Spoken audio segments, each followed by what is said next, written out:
Four Midwest Guys presents The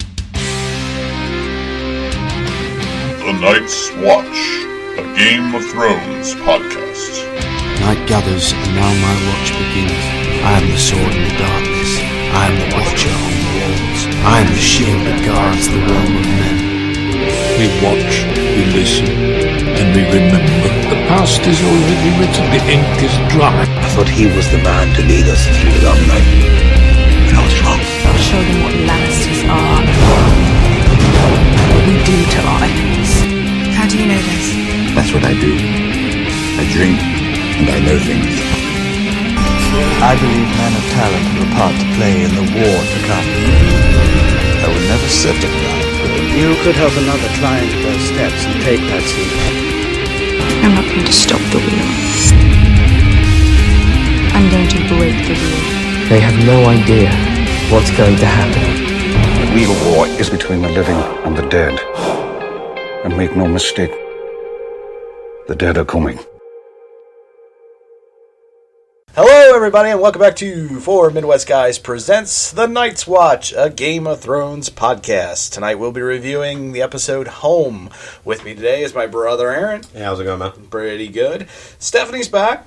Hi. And the Dirty Jay-Z. That's what I do. I drink and know things. And if I ever have another idea like that, hit me. Punch me in the face. Punch me in the face. Punch me in the face. So, there you go. I didn't kill Joffrey, but I wish I had. There you go. We got our Tyrion quotes out of the way for the day. So, till next week. And then that's the show. Thanks for joining in. No, kidding. Good night. Wow, what an episode. I mean, talk about just an absolute jam-packed episode from beginning to end, start to finish. This thing kicked last week's episode It was a bit more fast-paced than last week. Yeah. We had, last week was, setting up everything. Yeah. This is the one that said, hey, this is what we set up, and we are moving on with it. You know, I almost wish that they had taken last week's episode and this week's episode and just made a 2-hour special. Oh, that would and just put beautiful. it back to back. I feel like you kind of want that with a lot of things, though. Like, if we go over to, the Star Wars shows or anything else, you just want to, binge everything in, one go. They could do a 2-hour season finale, and I'd even be okay with that. Yeah, but...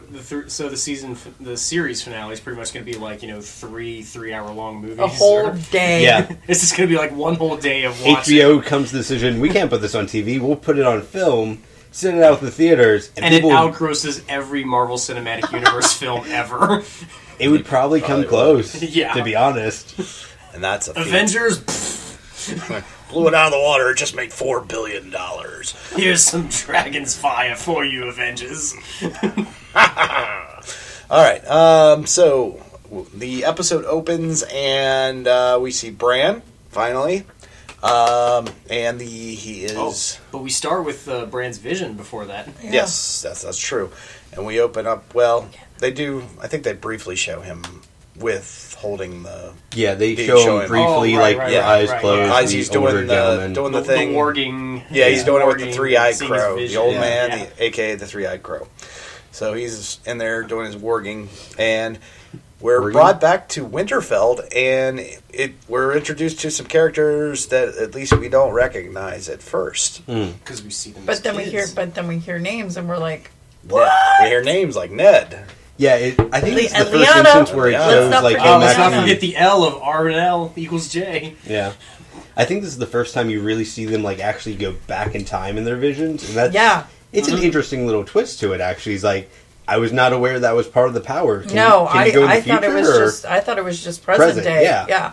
You know, thinking about that, it actually makes me wonder if, the god of the flames is kind of related to the three-eyed raven. Maybe. If maybe it's just the one, how people feel about religion, how one person, each religion has a part of the whole scheme. Yeah. Hey, it could be.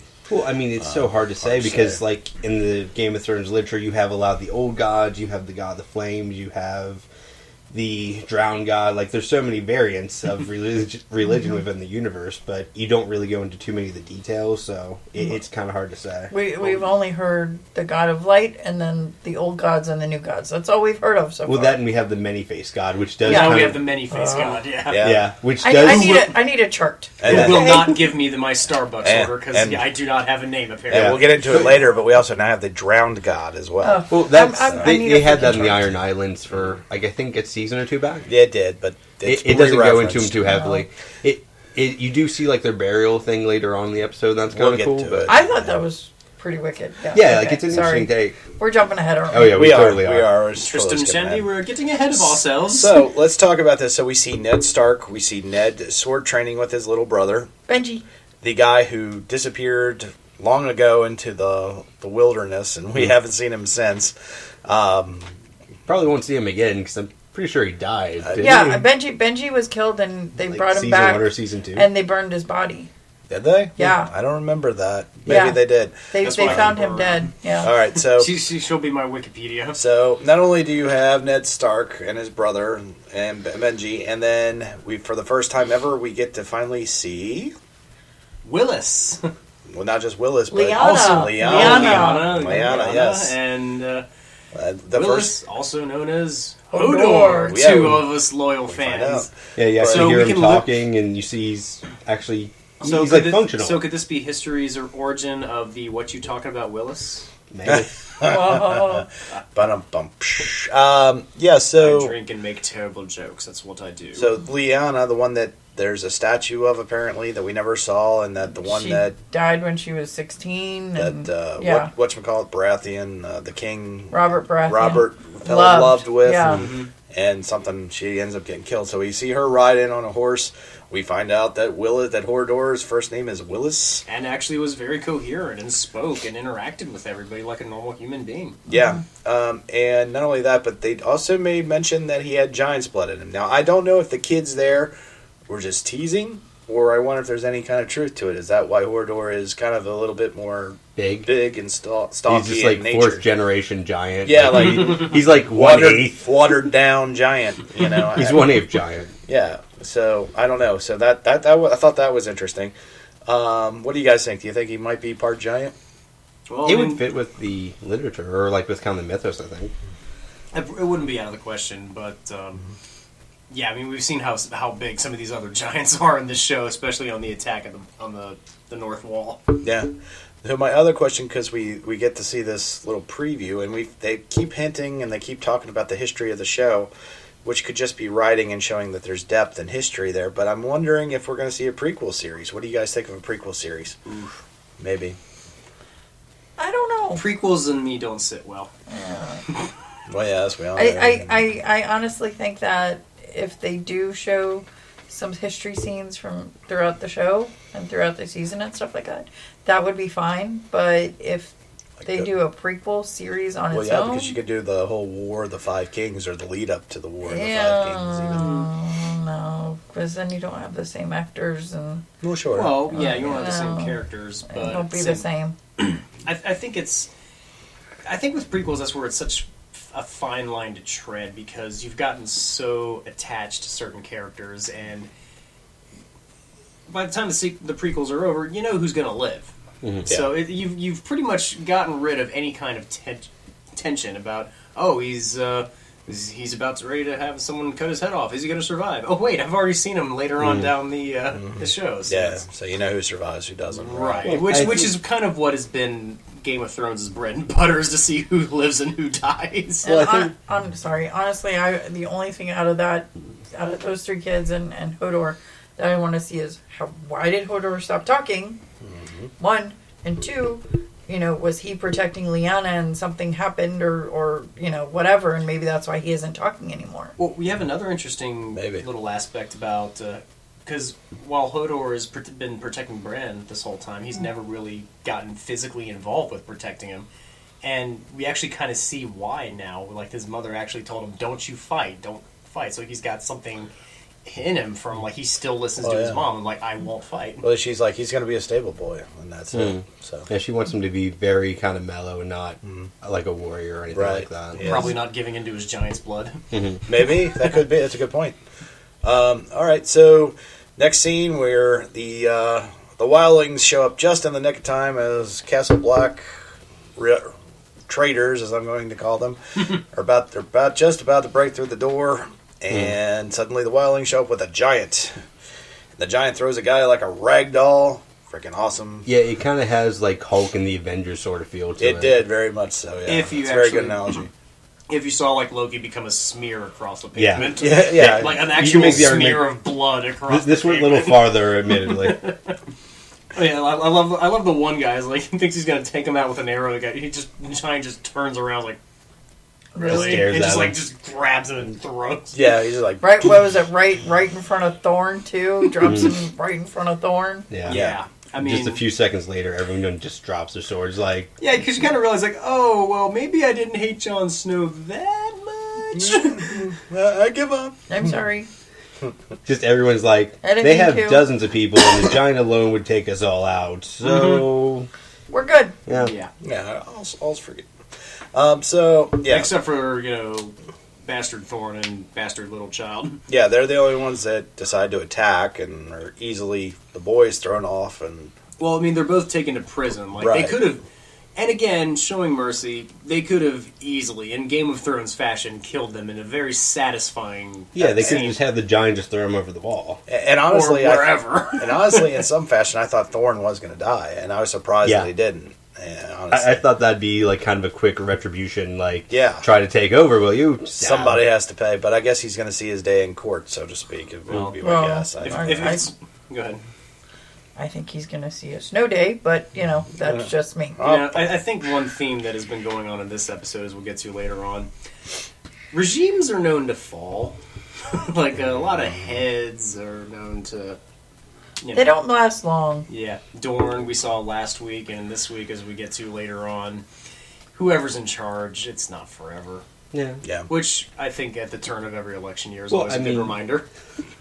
Well, I mean, if you look at history, even, entire empires fall. Like, you have, like, the Mongols that conquered most of the world. You had the Roman Empire. Mm-hmm. Even the biggest of, conquerors, fall to the ground in time. At some point in time, yeah. I mean, that's what the show has always been an analogy of, is, it's got its basing on, like, the War of the Roses and it takes historical. A lot. It takes a lot from history.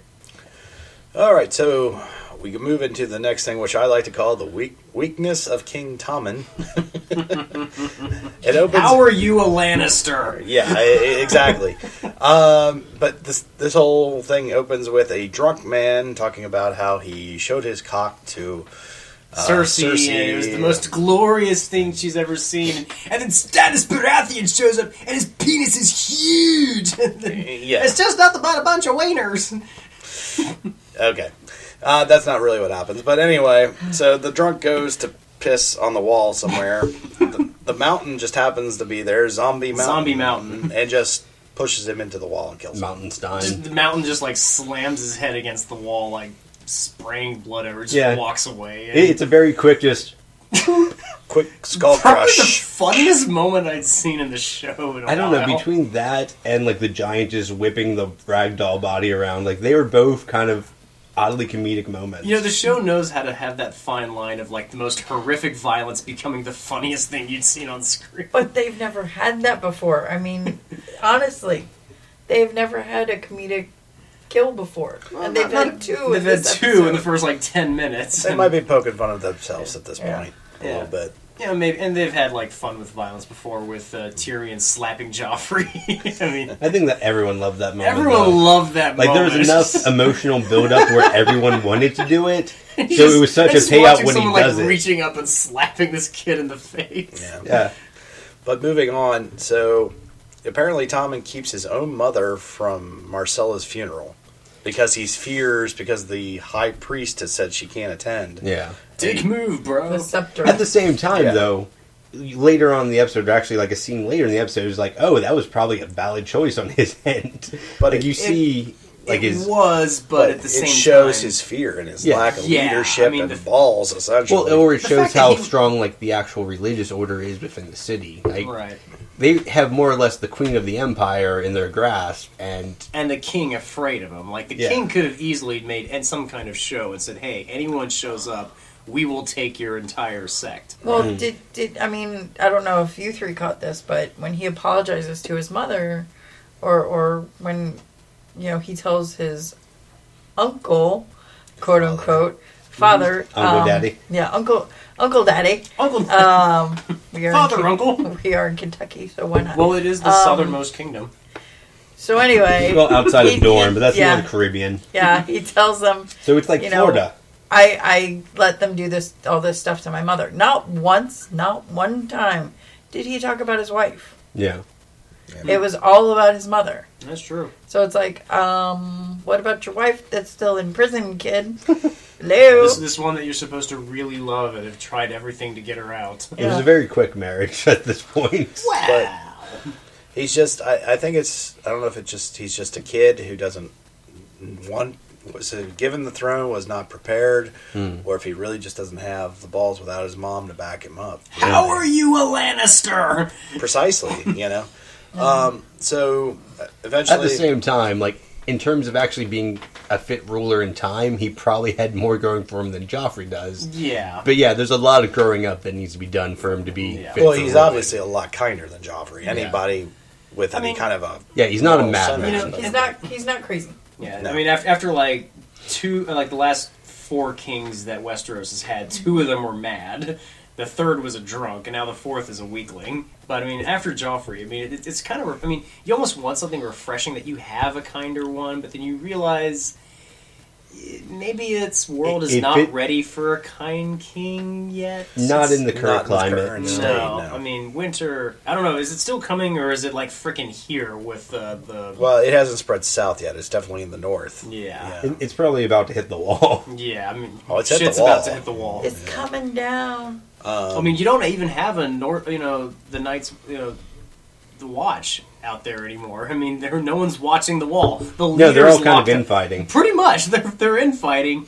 The wildlings are inside the wall. I mean, there's mass chaos and pandemonium. Right, the White Walkers are going to overthrow this wall and coming through at any minute now. The interesting thing is, like, if you look back to the past season, Snow's plan was, like, we kind of need the wildlings to help defend the wall. Right. And then the rest of, the people in the Watch were like, we spent the last 1,000 years keeping those efforts out. Well, now his plan's kind of unfolding. Yeah, well, now it's just the Watch might be destroyed, and you might just have the wildlings watching the wall at this point. Which is fine. That's okay.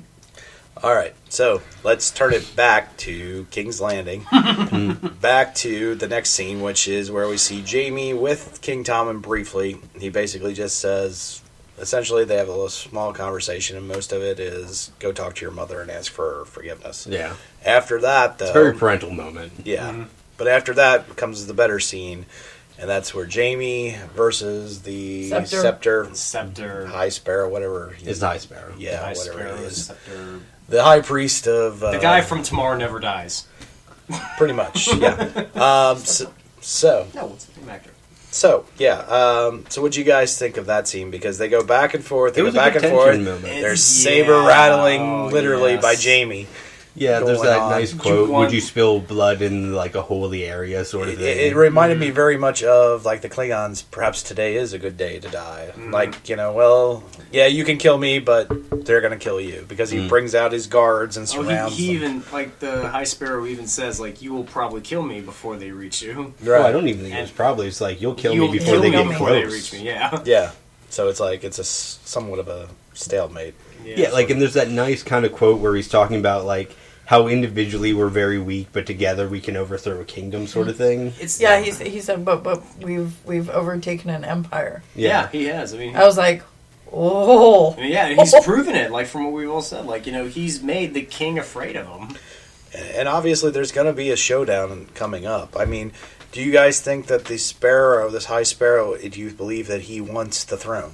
Or do you think he's trying to purge the Empire? I think he's purging the Empire to put himself or his thoughts and his motives in play, because he's never once said he wants the throne. He's always said that he just wants to inspire. But the thing is what he's inspiring. He's almost like a David Koresh or he's very much a religious fanatic in that regard. Like, he doesn't really care about whether he lives or dies. He believes in what he's saying, right? And it's and one of those, he wants his order and power. And this is a strange thing. Is like, how do you kill or remove someone who basically has set his entire life up to be a martyr? Very carefully. Yes, you really do, because he's literally stripped himself of every in personal the possession in the dark, and identity. in the shadows. You don't do it out in public. You do it.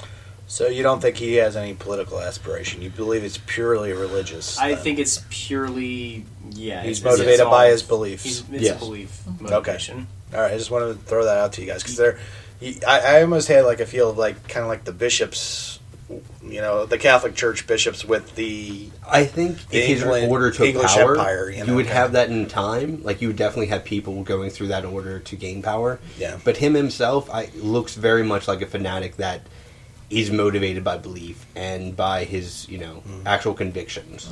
Okay, that's fair.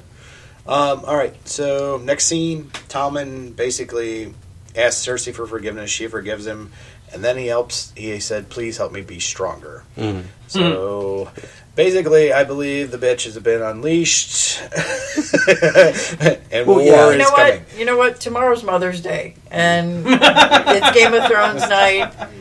And I think Mama's gonna. I think Mama's gonna come home again in a way. Mom's come home to roost. Yeah. So Cersei is the queen behind the crown at this point. Cersei has always been the queen behind the crown. You might think. Think Marjorie might be the queen. That's cute. But she's in a cell. So not she's that in much a cell. So yeah, she's kind of out of the way for a minute. Yeah. And we haven't seen anything from this season from her. So. But I'm pretty sure. She's in this episode as well. Yeah. Was she much? Or? Yeah. She's talking to the High Sparrow briefly in her cell. But I honestly think that Mama's coming back, and it's not going to be good. I don't think it's going to be pretty. My question to you guys would be, do you think this is the end of Tommen's innocence? Is this the point where Tommen learns to be a ruthless king from his mother, of all people? You know what? Seeing that scene where she hugs him and says, always, always, son.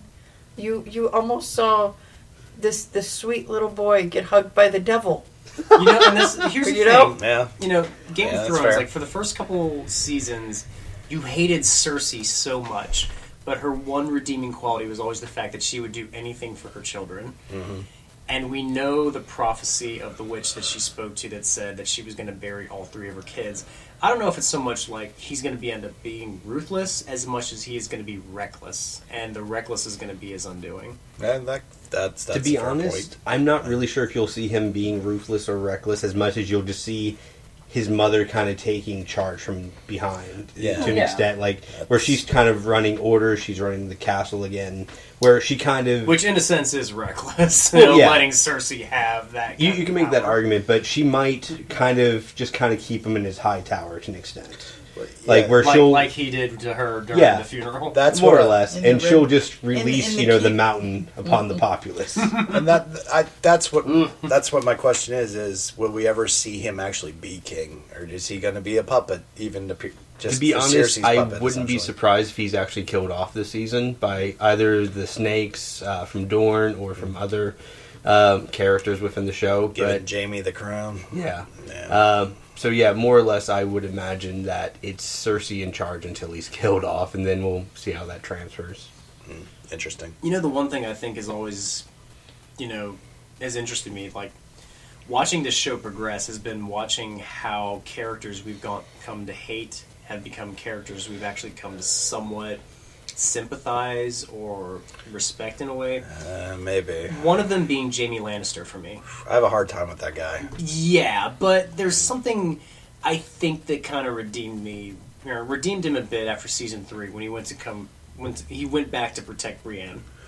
And there's something in him. I mean, outside of the raping his sister in front of the grave of their children. That was the part where that's the part where I was like, I was almost rooting for him, and then I saw that I'm like, no, you're still a bastard. He's still a bastard. The thing is, like, even like the show's comment on like his rape of his sister, like it's kind of unclear whether it was intended to be that or whether it was just being forceful or again, if it was like something that they were both used to. I mean, this was something that they did back in the first couple episodes. Yeah, like the show took a very unclear path on that scene. Yeah.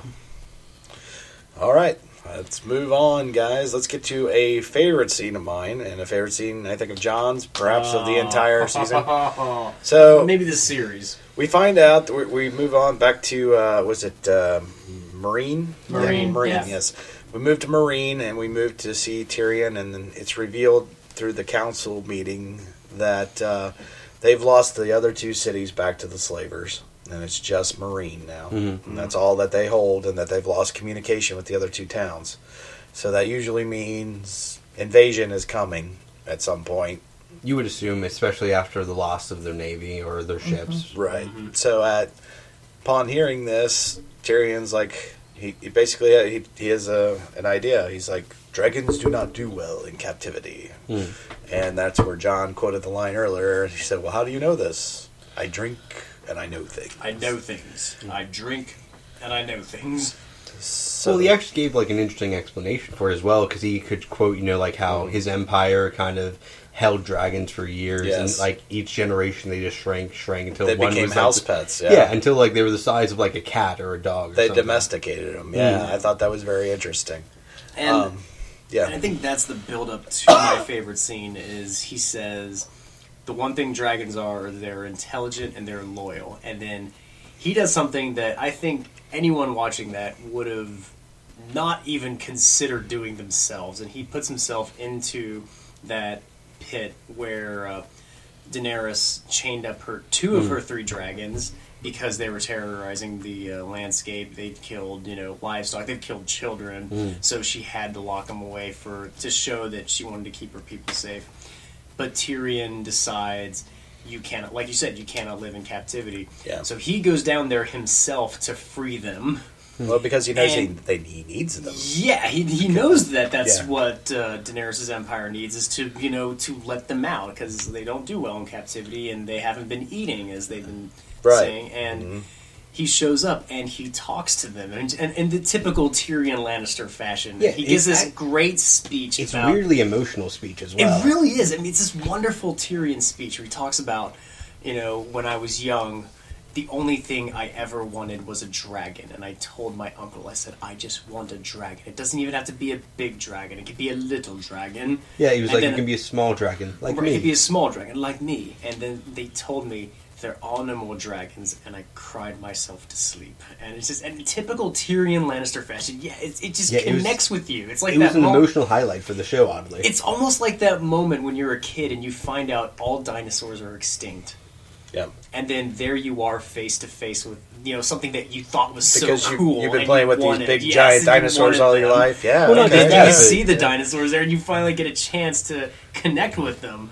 And he pulls off the neck chain around the one, and then the other one comes out, looks right at him, and then turns his neck to the side to show off, hey, pull this one off me too. And when he doesn't do it quick enough, you see the dragon do his little nod like, hey. Yeah, he's just like, here. Hey, and then he pulls it off. And then the two dragons, of course, you can tell that they're a little bit happier. And he walks back up the stairs. And then, again, showing how well this show is written, goes to his... Varys. And just goes, if I ever have another idea like that again, punch me in the face. Yeah, because... you really think they're going to fry him, cook him, eat him like that. Oh, my God, yeah. Here's a dwarf with these two giant dragons. Yeah. Right. Come on. And again, like Tyrion... uses his words and intelligence to get out of any situation. So is anyone else expecting him to just ride a dragon at some point in the show? I think it's coming, yeah. If Tyrion Lannister rides a dragon, the internet will break. Well, it could be worse. I think we'll go way past the internet. The world will freaking break. There will be pictures of Peter Dinklage on a dragon all over the internet. And that's all you'll see. Peter Dinklage for president, if that happens. Are you kidding me? You'll have the White Walkers break the wall on one dragon. You have Khaleesi. You have Peter Dinklage as Tyrion on the other. And then you have Jon Snow on the third dragon. And just the internet, God. The internet fucking breaks. And then somewhere a Megadeth album cover is born. Or if nothing else, that season's Game of Thrones soundtrack cover is born. All right. Okay, so let's move on from that. I thoroughly love that scene, though. That might be the highlight of the one of the highlights of the season. There was a lot of good scenes in this episode. There was. It really was. To me, it's one of the highlights of the show as a whole. Okay, so real briefly, we move on to what's the name of the city that Arya's in with the Two-Faced God? The one with the coin that goes down the slide. Come on, Wikipedia. Brandos? Where are we? No. Something like that. Essentially where Arya is blind and begging right Bravos? Yeah. Is it Bravos? I think it is Bravos, yeah. There's our Wikipedia. I believe so. Welcome back. If not, you guys can scream at us and send us emails. That's the city with the giant bank, right? Yeah. Yes. Yeah. So the one where the coin goes down the slide. Anyway, we return to find begging Arya on the street. She's basically tested by the girl again, followed by her master, who looks way too much like Jesus Christ, and you think so? Who did in season 2? But not like this. I mean, he was like in full on. You're just like, he had beggar clothes on. Thank you, white Jesus. The robes, the white robes. He had the Passion of the Christ thing kicking, man, with the hair and everything. Santa Christ. God forbid if we have that. Anyway, the only thing he was lacking was the beard. Seriously, Santa Christ. Santa Christ. And the donkey with the palms. But okay. But anyway, so well, give it another couple episodes. Other than that, he tests her. He says, "I will feed the girl if she says her name." The girl has no name. The girl has doesn't need food or something. I will feed her. I will clothe her. I will take give her vision back. I will give her vision back. Basically, girl has no name. Period. Yeah. So you know what she passed the test, right? And what was funny was like last episode we thought, oh, is this like her Daredevil training? Oh, is this like her learning how to use other senses? No, this was her learning a lesson. This was her being told, you kept your identity by seeking revenge, and this was your punishment. We can take it away from you. I'm not sure if it's a punishment as much as a lesson in this context. Yeah, it's a lesson, but it's essentially like, a punishment from a parent that says... She doesn't have her vision back. She might still be kind of training along the path because everything she's been doing within, like, the House of the Dead or that church or whatever you want to refer to it as... House of the Dead. It has kind of been training into that, in that field, and it's interesting to see how that kind of transfers and whether she'll be continuing training as a blind person or whether she'll only regain her sight if she wears like a face or however we'll go with that. Well, I think the whole point of it is too, and what they're trying to teach her is it doesn't matter what your name is. You're a person. That's it. That's all you are. You're a person on this earth. It doesn't matter what your name is. Doesn't matter what you do. It just, you're here. We are nihilists, Donnie. Why are you talking? Anyway, we believe in found nothing, a good place Lebowski. For a quote. We believe in nothing, Lebowski. He doesn't know anything else. You sound a lot too much like Sprocket, like the SNL skit Sprocket. Anyway, but actually, that is pretty close. For me, it just they're teaching her that she's just a being on this planet or on that world, and it's just that's she can't be seeking her own agenda. She has to stay to the religion's agenda essentially of her master. Look, yet another faith-based thing that we're talking about. There you go. Yeah. Well, I mean, it's any world building is going to have that to an extent, and this is actually taken in a really interesting direction. It has that kind of subtlety thrown into it with all the political aspirations as well. So yeah. Very much so. All right. So from high ground to the lowest of the low, and what I would like to call the next segment of the show, or portion of the show we talk about, which would be Ramsay the Bastard Antichrist. When does he die? Soon, hopefully. God! If he doesn't die as Susan, I'm going to kill him myself. Oh my God. I just... That episode... or the episode. So let's just build up. Hold on. We got to build up. We got to build up to it. Just like the show did. Let's just go through it. I know it's painful. So this whole Antichrist bastard scene starts with basically it's the head of what's now the Kostarks head household, who, if you remember back to season 2, Rob cut off his father's head with the whole killing because he killed a Lannister, blah, blah, blah. So he's now the head of the Kostarks. It's him, it's Ramsay, and his father. I can't think. Bruce Bolton. Bruce. So they're all there. I didn't fall, Bruce. So Ramsay just basically proposes that, that you'll take half the houses in the north, including the Karstarks, and attack Castle Black. Well, his argument was that those houses were like the main armies anyway, and the other ones were the more powerful like houses, he said. And he basically makes this proposal. His father rejects him. He says it's too bold. He said it would split the north, and it would label Ramsay as the mad dog, and then other people would treat him as such. He has a valid point. He's not? Right. So... after that, So what do you guys think about that? What do you think about his proposal, though? It's kind of bold. It's showing his It makes sense, to be honest. Like, if you can have 80% of your military without, like, jumping through half the hoops, then, yeah, it's a valid point. Well, they know that's where Sansa's going. To go have her brother protect her. They know that's where she's going. They know that's where they can get her and bring her back. Yeah. And that's his whole point, is to go out there, kill Jon Snow, get Sansa back, and she's the only and give him an heir. They know of. Yeah, because they think the other two are gone. Right. So, yeah. So, all right. So obviously, father rejects the plan. Then they come in the I guess the Meister, whatever. Meister. King, your wife has given birth. Meister or whatever. Yeah. Good tidings. That's fair. Good tidings. Good tidings in the Game of Thrones show. How does that end up? The Queen has given very quickly. We'll get to it. Your lady has given birth to a son. So, upon hearing this, he hugs his father. And which I thought I saw it coming because of the angle of the shot, because they show the back of Ramsay and he's got a damn dagger on the back of his belt. I mean, how much more obvious? I would have rather they changed that shot. I'd rather him not seen it, because then you just think it's a hug, and maybe there's a little bit of sincerity to this asshole. Well, we've never known him to be sincere, though. But yeah, so that's the kind of hug that Ramsay Bolton would give someone. But instead, in their defense, at least he didn't like fall off like a bridge or something like that. True, but still, and we'll get to that too. But what I guess I would have done better without seeing the dagger ahead of time, because at least it would have kept me thinking, kept me guessing a little bit. But I knew it was coming. He hugs him, and of course, especially bye Bruce. Especially when Bruce, sits there and looks at his son and says, "Well, you'll always be my first." I thought, hey, Ramsay and him have finally reconciled, and they finally have a moment. Yeah. And he goes, "Oh, thank you, Father. I appreciate it. That means the world to me." And stabs him, and I'm like, "What?" Well, yeah. Again, that's Ramsay.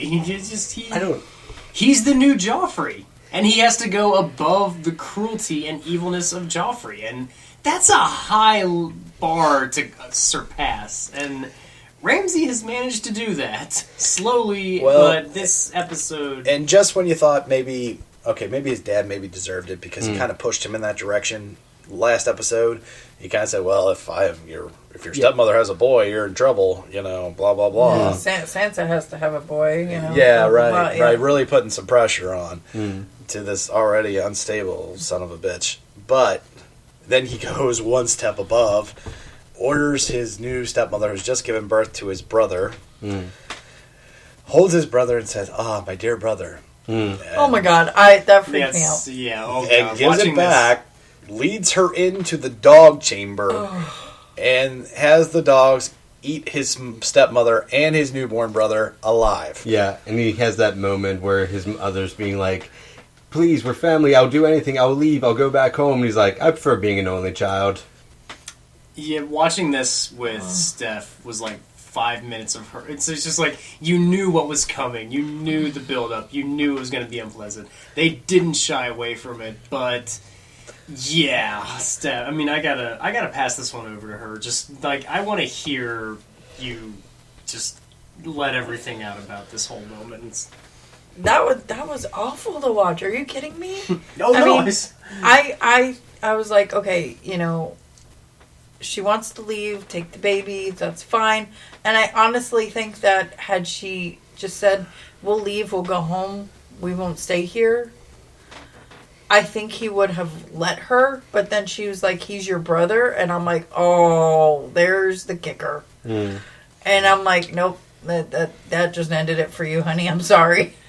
But being a mother and having a little child myself, it was just, I'm like, oh. It's the most vulnerable spot you can see a woman in that is a newborn, that has a new mother. I mean, you could almost see her laying on top of this baby to protect it. Yeah. And in turn smothering it and stuff like that. But that was just awful. Awful to watch and to hear. And I was just like, my mouth hit the ground and I didn't know what to do. And I'm looking at John going, did they really just do this on TV? But, and again, in the show's defense, that this is a show that has shown us incredibly violent acts. They didn't on the show show. this. All you saw after the dogs were released was just the look of Ramsey staring at her, and all you heard was sounds. You never saw the actual attack. I mean, and again, that goes into the power of the show and the scene, that you didn't see the attack, but you got every bit of the brutality. Well, I mean, you can make an argument even if you go back towards like Alfred Hitchcock films. Like, there's certain thing about maybe not seeing it that might add to it in certain scenes. But this is the kind of show that has never done that kind of subtlety to actually shy away from the violence. However, I will say, after seeing this, I now want to see when Ramsey does die. I want to see him eaten alive by dogs, and I want to see every last bit of it. Well, maybe, my bloodlust has returned in full force. Well, maybe, what was once for Joffrey has now transferred to Ramsey. Well, maybe with the Greyjoys, he'll get eaten by a squid. I want to see him torn apart, shred, slowly eaten by one dog. What was that Peter Benchley book with the squid, the Architeuthus, that has like, you know, the spines that come out of the suction cups? I want him put into the pit of Harkoon where he's slowly digested over 1,000 years of agony and pain. Maybe the dogs will eat a very important part of his body first, and then then kill him off. I don't know. Maybe Theon will take his most beloved organ as well. Yes. Then throughout the rest of the season, he just wears it on his neck. There you go. A necklace. There you go. All right, you guys are just sick. And thus, Theon created the first bachelorette party. No, but I mean, it's kind of like you look at like certain like cannibalistic tribes, like they would shrink heads and wear them like as actual. So you're saying you need to have a shrinking dong just hanging around his head? Why not? Maybe. It would scare the shit out of me. Personally. Make it into a key? I don't know. No. He's going to do what Dolph Lundgren did in Universal Soldier. Just have like that necklace of ears around his... Watch this trick. You just rub the tip and it gets longer. Watch. I think we broke Brian. And when it gets cold, it gets smaller. I think we broke Brian. Quick question. Is that not more terrifying than scalping? Out of curiosity. You know, that really would be. All right. Anyway. All right. So we've hit the low. We can only go up from here. So we're thrown to Sansa and Theon, and he's with Brianna the Knight. Thank you. Too much alcohol. Brianna Tarth. Yeah. And Podrick. Basically, Theon says he shows his deep regret. He's for all that he's done wrong with the Stark family, saying he did this, he did that, he's so sorry. And Sansa says, well, everything will be forgiven when you join the Black. Your sins are forgiven. Because that was her plan for him the whole time. And he goes, and he says, well, no, I need to go home. Yeah, he says, I don't want to be forgiven. Yeah. Well, here's the thing. And I thought about this just recently. When he says he's going to go home, I don't actually think he means the Iron Isles. I think he means back to Ramsey. Oh, really? Interesting. Because that's his home. Psychologically broken as he is, that may be the only home he knows, yeah. It could be.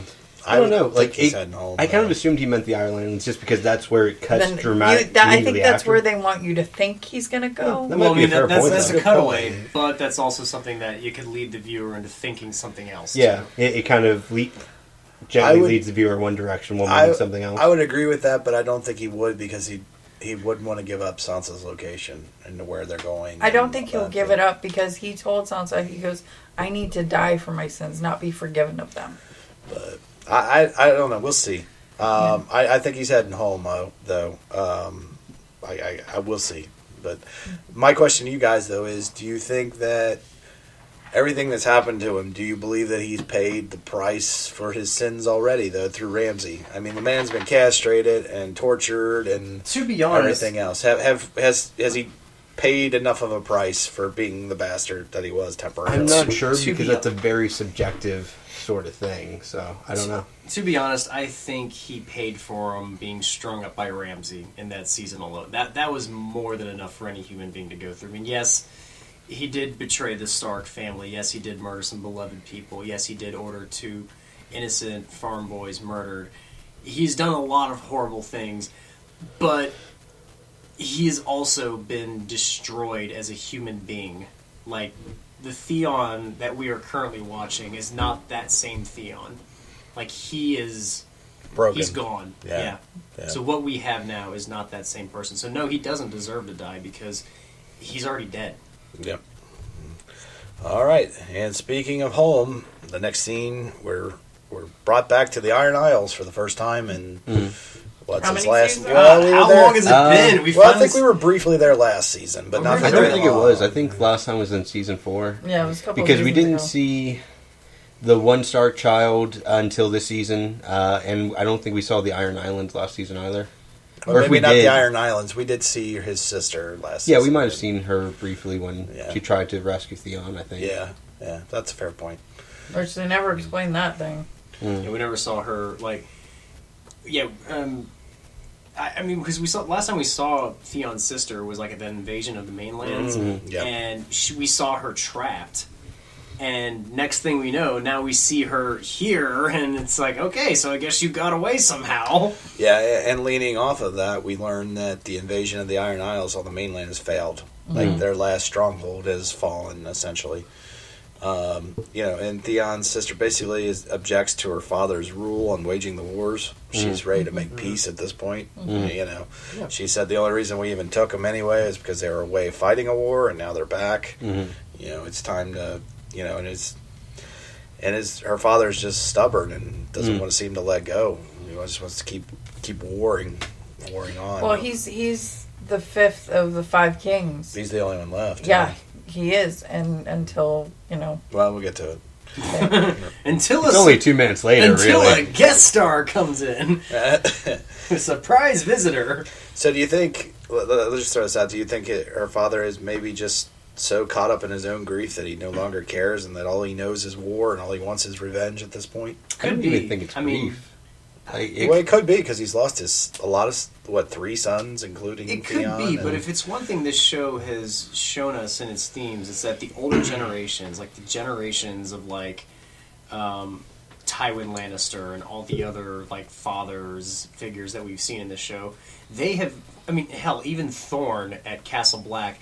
That they have held on to their older beliefs. They've held on to the old ways. And the show shows that when you do that, you're pretty much setting yourself up for death. Well, it's like it's not even just the show. You could say that about the world we live in today. Which is why I love this show. The older generation has their ways and things like that, and what they do. And, your grandmother lived through the Depression, and she...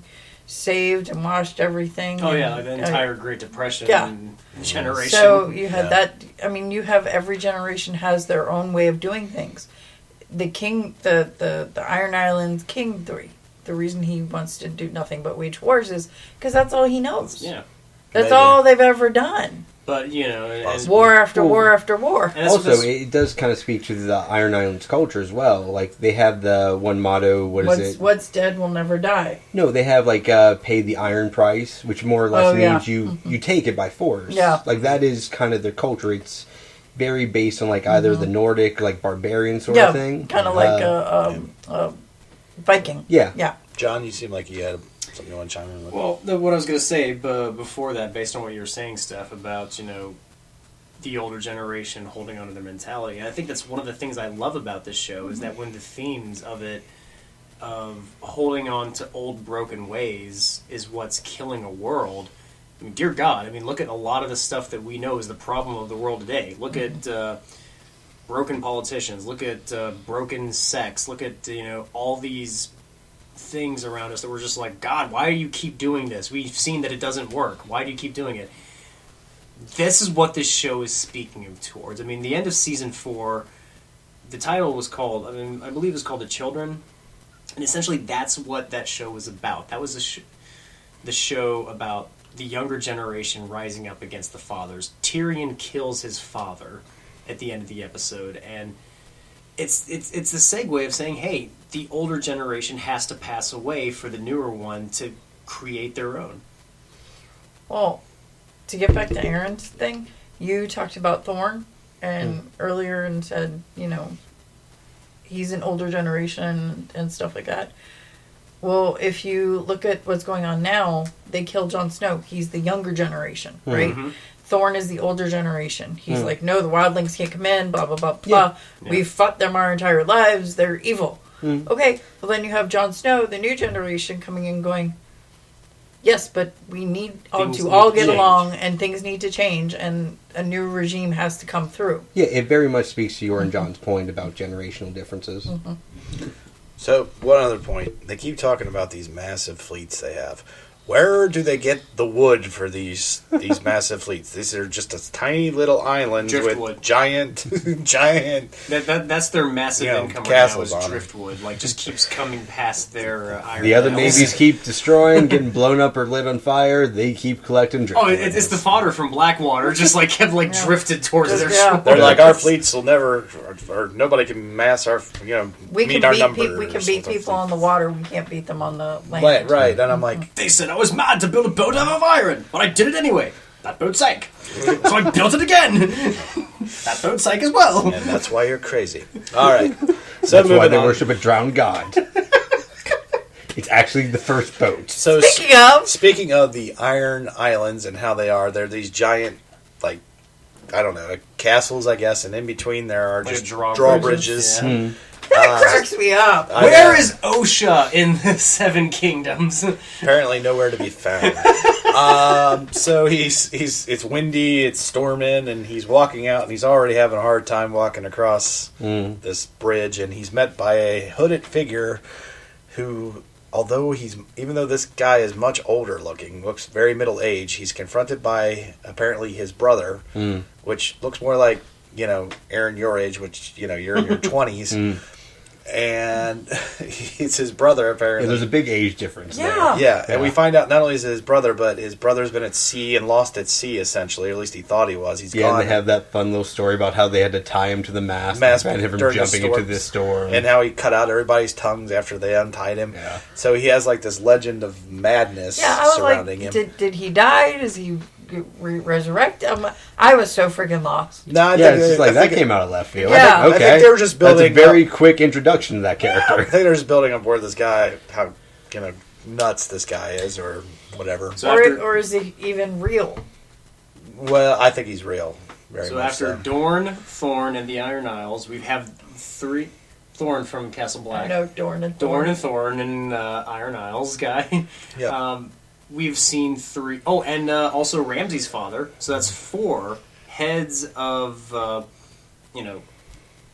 heads of royal families, or at least some higher noble families. Families that have all been killed off in 2 episodes. Yeah, and so eventually, as John says, he throws him over the bridge into the icy water below, rocky water below.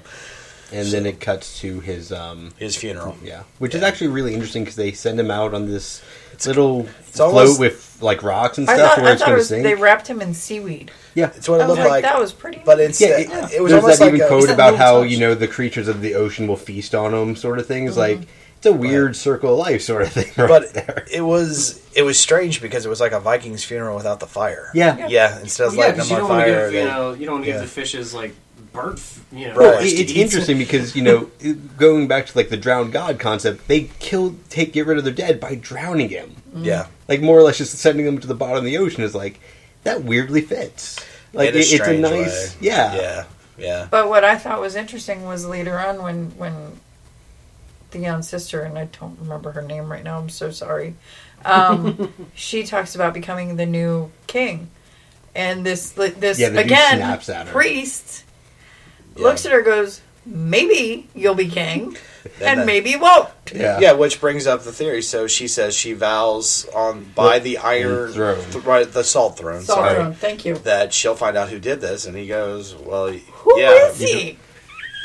You might be king. We'll see if you apparently survive. There's like a council that selects the king on the Iron It's either Island. a council or a trial or something. Another kingdom that is like having another like dispute as to who the rightful heir is. It's funny Very because much so, you have that following the introduction of the former king's brother, and it's like it seems like it's almost setting up for him to be the contender to replace the old king, but. At the same time, if he's most well known for being batshit crazy, I don't see why anyone would want him king. Right.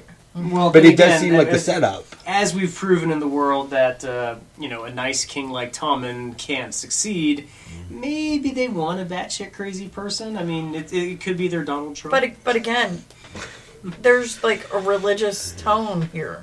You have this like priest walking the old king out, to his funeral.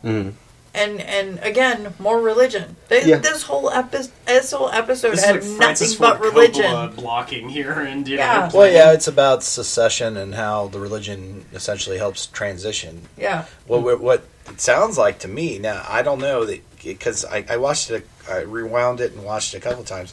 It almost sounds like there's either like a fight to the death, some kind of tournament, or some sort of way of choosing a new king that's yet to come. It's until the red woman, gives birth to another smoke monster and kills the person that wins. I'm not sure if that's going to happen again. I think that might have been a one shot. Hopefully that's done. I don't want to see that again. The queef of death. Anyway. All right. So after all these deaths, lows, mauling of people, we finally get to. The resurrection of Jon Snow. Yet more religion. The last frame of the episode. So Sir Devron convinced finally. Devros. That was Davos. Yeah, I thought it was too. I put Davos. Devron in here. Sorry. I actually really like that name. Sir Devron. Too much alcohol. Apparently when I was typing, I was drinking too. So he convinces. It's like an inner city name. Yeah, it is actually. Convinces. Yeah. All right, guys. Convinces Melisandre to try to bring back Jon. She doesn't really seem to believe in, or he doesn't seem to believe in any god, he tells her, but he's seen her do unnatural things before, essentially. She performs the ceremony, and pretty much nothing happens. So she walks away. Or actually, the wildling guy walks out first. Well, you see her repeat like the last bit of the incantation like multiple times, and it was getting kind of frustrated, trying to convince herself. Yeah, trying to convince herself that it was going to work too. And so first the leader of the wildlings walks out, then she walks out, and then finally Devos. Finally. The guy who's had the most hope for Jon the whole time, maybe his biggest supporter since he's been dead, finally walks out of the room. And then all of a sudden you see... Well, you see his wolf peek up. Yeah. And his dire wolf. Ghost. Yeah, Ghost peeks up, and next thing you know... Yeah. And that's the end of the episode. What'd you guys think of the whole scene? It was kind of interesting because it was a very slow scene. But yeah, I mean... It was a build-up. Yeah. Like, it's one of those things, like, after you see everyone walk away, you're like, oh, shit, like, maybe they were playing with my expectations, because this is kind of what I was expecting since the end of Season 4, or Season 5? 5, yeah. Like, because you have the Red Lady there, you see him die, and you're like, oh, well, I see where this is going, kind of. And I was like, oh, well, after everyone walks out, I was like, oh, maybe they just fucked with me. Like, maybe they just tricked me into thinking this was, like, how it was going to go, and just... Like, there was that kind of doubt there because of how just slow-paced the entire scene was. But there was a very methodical way of, like, how she cleaned the corpse before, like, she actually tried everything. And it was a really interesting scene. It was interesting. When she was cleaning the wounds, it almost looked like she was almost healing the wounds because they went from having kind of a deep... Yeah, after just scars almost. After all the blood's gone, like, it almost looks lighter than what it is. Yeah, so she was doing something there, I think, even. But I don't know. John, it was starting to work, yeah. And so this is like a whole test of faith and a whole, I don't know, it's like the only thing that kept standing by John's side was the wolf. I think it was a test of faith for her too, because but she walked out on it. Well, it was a test of faith for her because she kept trying and trying and trying and hoping that it would work, and she lost faith in herself. Yeah. And I think that's why she walked out. Yeah. Because she was like, she wished there was more that she could do, and she wished it would work, and in her mind it didn't, and she's like, she even told Davros, she goes, I don't know what I believe in anymore. Yeah. So it could also, it's a continuation of the theme too, is like she's held on to these beliefs and this faith that she blindly followed, much like the High Sparrow, much like everybody else that clings to the older ways. And then when it all crumbles around her, she does lose her faith, but she tries again. And if anything, it's like what Davos said, is like, I don't have faith, but I believe I've seen you do things. So she could be learning to adjust to the world. So, and I'm sorry, I'm waiting patiently for the day or the episode when Davros finds out Stannis A, killed his daughter, B, that Melisandre is the one that put him up to it, and C, when he finds out that Stannis was killed. Well, you probably won't have to wait too many episodes. Like, I'm hoping. I'm thinking maybe 2 to 3 tops. All right. Because then I want to see what's going to happen to her. Yeah. So, real quick, because we are running long on the show a little bit. It was such a good episode. It was. There was a lot to really It was jam-packed. I'm sorry. So my question is, last time we saw somebody resurrected like this, with this faith, the guy said every time he came back, he lost a little piece of himself. Yeah. So my question to you guys is, will Jon Snow be the same? Will there be consequences for bringing him back? And will he bring back something not quite so maybe unnatural with him? I mean, you're opening a gateway to the other side, so to speak. That's the first thing that went through my head the second she brought him back to life, because every time her abilities are utilized, something always happens badly. Like, it's a monkey paw sort of gift. Yeah, because think about it. Stannis Baratheon, the first thing he did when he used the leeches to suck the blood to, throw him in the fire and say the names of his enemies he wanted dead, we ended up with the Red Wedding, people. So something bad could happen here. All right. I think let's... I got quick fire questions, and I really want to ask him, so let's just make those as quick fire as possible. Okay. What role do you think Bran's going to play in the war to come, and which war do you think it'll be? Do you think it'll be in the South, or do you think it's going to mainly be with the White Walkers? Mainly with the White Walkers. To what extent, I'm not sure. Okay. White Walkers, definitely, because he's going to be the game changer. Okay. Steph? It'll probably be the war in the North. Yeah, White Walkers. Yeah. And what role is he going to play? Yeah. It's too hard to tell. It's too early. It's too early. Okay, I think it'll be with the White Walkers, and I think he's going to help Jon. I honestly think he'll be by his brother's side. Okay, why are we being reintroduced to the history of the Starks, and what role do you think it will have going forward? Aaron? I think it's probably going to build up into some of the fan theories of especially the origins of Jon Snow, provide a little bit more context for his origins and for how things got to this point. Okay. John? R plus L equals J. The theory continues. Okay. Ditto. I'll just you go. You want it quick, dude. All right, as quick as you can make it. There you go. Ditto it is. All the fans will know that one. Do you think Theon will become the king of the Iron Isles? No. No. Negatory. Me neither. I think he's dead. I think he's dead. Lannisters versus the Faith. Who wins? Lannisters. Yep. Lannisters. Yep. Faith. The Faith will kill the kids, but the Lannisters will have the last laugh. Oh, the Mountain's going to keep on killing. The Mountain will continue to kill. I foresee the bitch totally tearing the Faith a new one. The people he kills. I think eventually she will, but right now I think the Faith has kind of got them by the By the balls? Yes. Maybe? Okay. Yes. All right, that's fair. By the Oath Keeper. All right. How ruthless will Tommen have to become? I think he's getting killed off without actually being that ruthless. You think he'll get away with it? I think Cersei is going to be the one who's going to be ruthless, and I think he's going to be kind of in his own little room. Okay. John? Tommen doesn't have it in him. He'll try, but Cersei will bury her third child. Copy. Yeah, I think the Faith is going to get Tommen, and Cersei's going to come back and rain hellfire on them. Yeah. Cersei's going to go like Corleone on him. Yeah, I actually think it's the Sand Snakes that's going to take him, but I could be wrong. I still think there is a possibility that Cersei could actually turn him ruthless eventually, especially if she dies. So, right. Well, he's still got Marjorie in the crypt. Yeah. So and she's So you're expecting him to have that Anakin Skywalker moment? maybe, yeah, because not only I hate you. Well, in the sand. no, he'll turn like I killed them all. I killed the women, the children. He could become that. He may hate the sand. It'd be kind of a very cool soon. switch, actually. Yeah, you're right. And by the sand meaning Dorne. Yeah.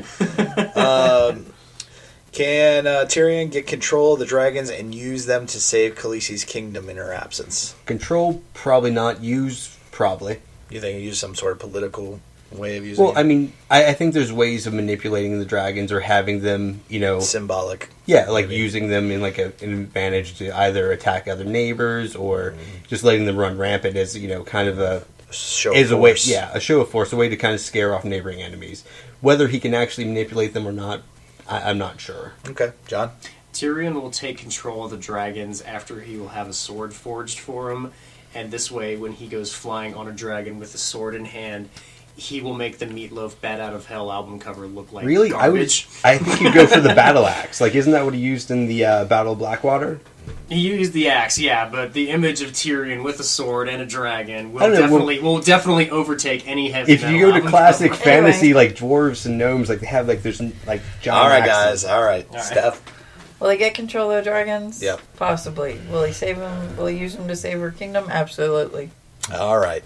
We've thoroughly dissected this. We're coming up on a minute 5, or an hour 5 minutes. That was a fast minute. That was a long minute. Yeah. Let's just get right Welcome to the hyperbolic chamber. Oh God, deep easy. Let's just go right to final thoughts.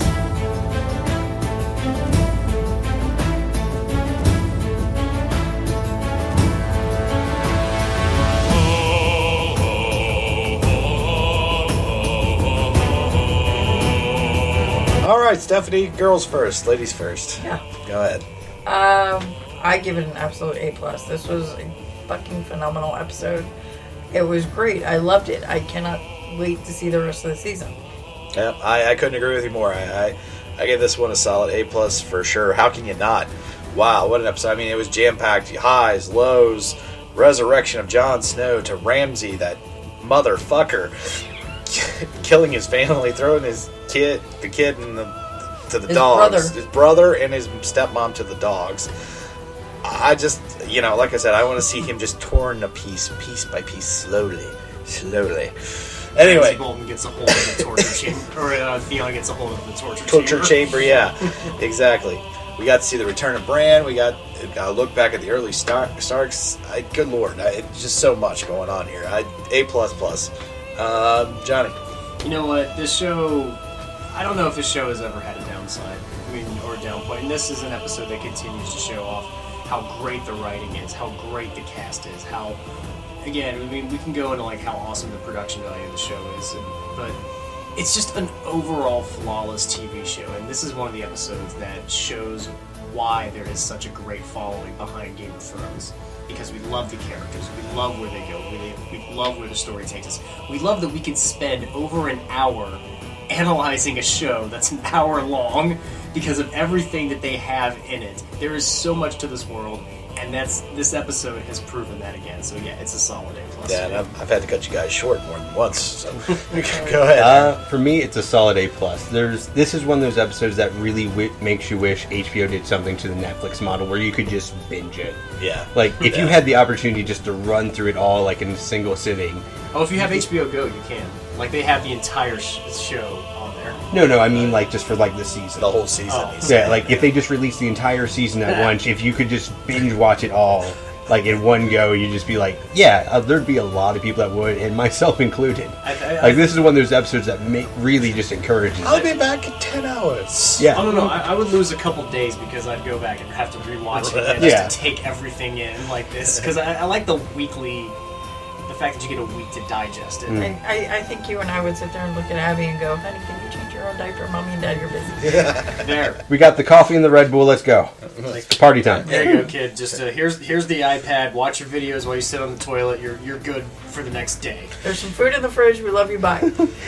We'll be ordering pizzas occasionally. You'll take all you want. You'll have food. It'll be fine. There's snacks around. And just don't watch what we're watching. And for child welfare, their address is. No, I'm kidding. All right. 3-5.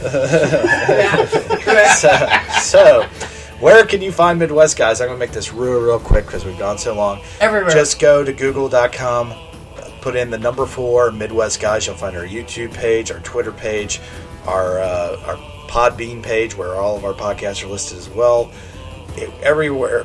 Facebook, YouTube, everything. Twitter. Feel free to rate us, review us, send us questions. Please. That's the only thing. We want to hear back from you, so hear back from us as soon. Please, just any kind of feedback would be appreciated at this point. Let us know our theories are completely off. Yeah, if we're completely batshit crazy.